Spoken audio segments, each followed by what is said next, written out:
Hey, good morning, everybody. This is Crew O'Brien Fishing. Just a recap on the Alabama Top 100. Last Saturday at Wedowee Lake in Alabama. First time down there. Got down there last Tuesday night, and then was able to get on the water Wednesday. Had a pretty good day on Wednesday. Never been on the lake. Water temperature was 54. Water color was muddy from the rains they had. A lot of red clay banks and rock and timber and laydowns in that lake. It's not a very big lake, but it's got a lot of fish in it and a lot of big fish from what I heard. But you know, the from what I heard was the baits to throw was red crankbait, red rattle trap, black chatterbait, shaky head. And so I started off just in one pocket just to see what I could have, you know, come up or catch, depending on what bait I was throwing. And I started off with the crankbait and chatterbait, couldn't get a bite.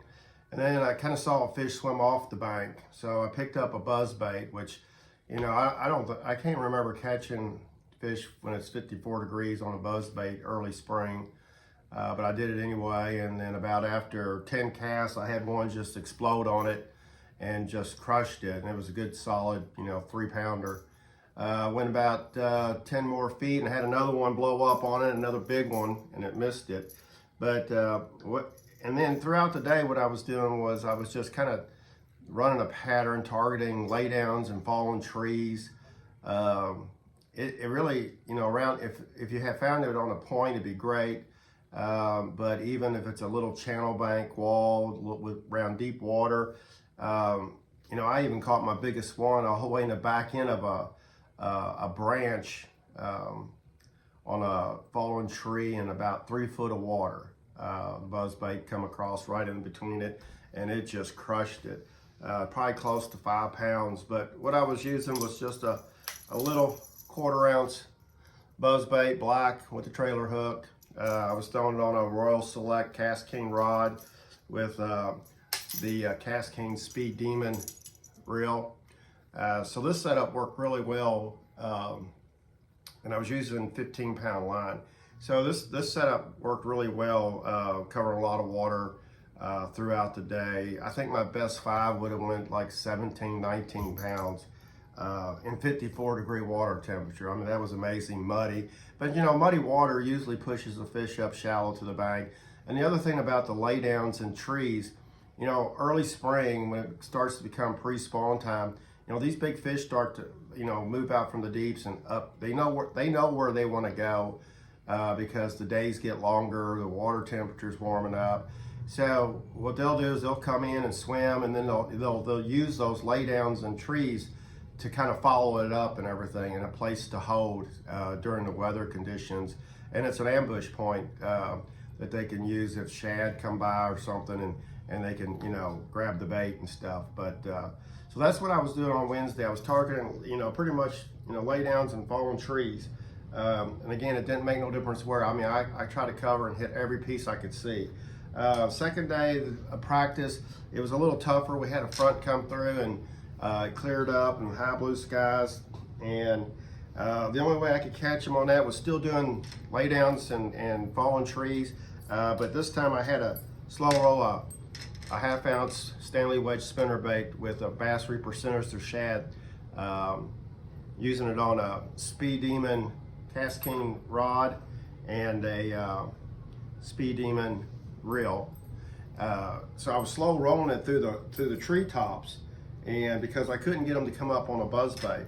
So that's what I was doing there. And then also I was throwing it, catching them on a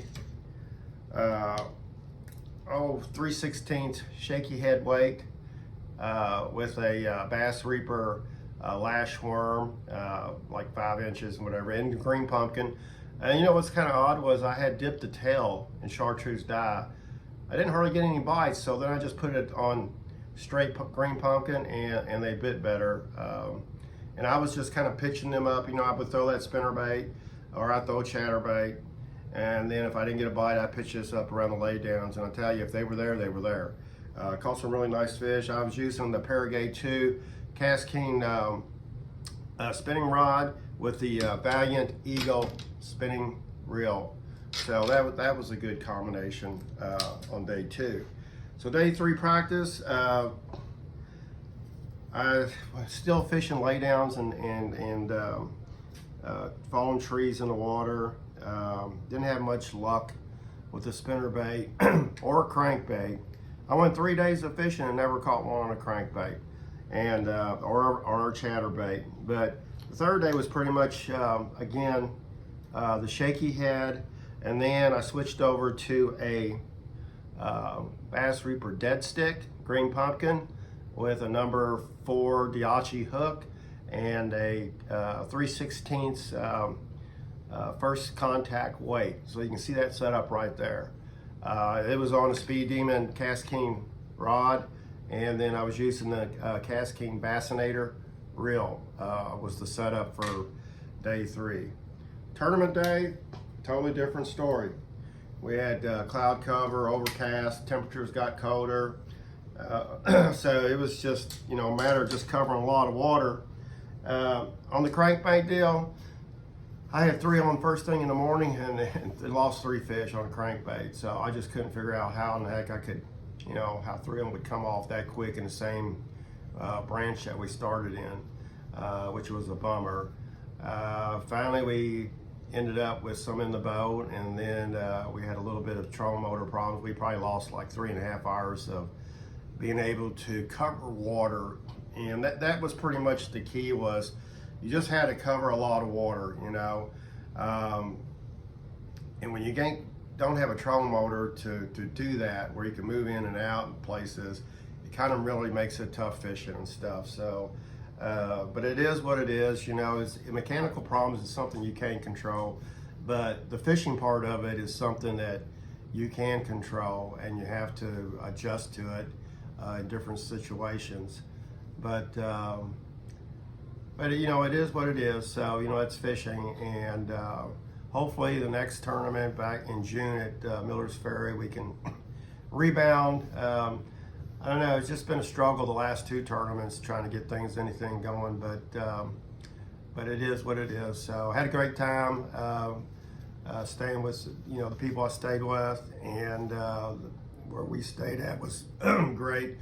So that's pretty much the recap on it, and hopefully my first BFL down at Kentucky Lake, I can get off to a better start.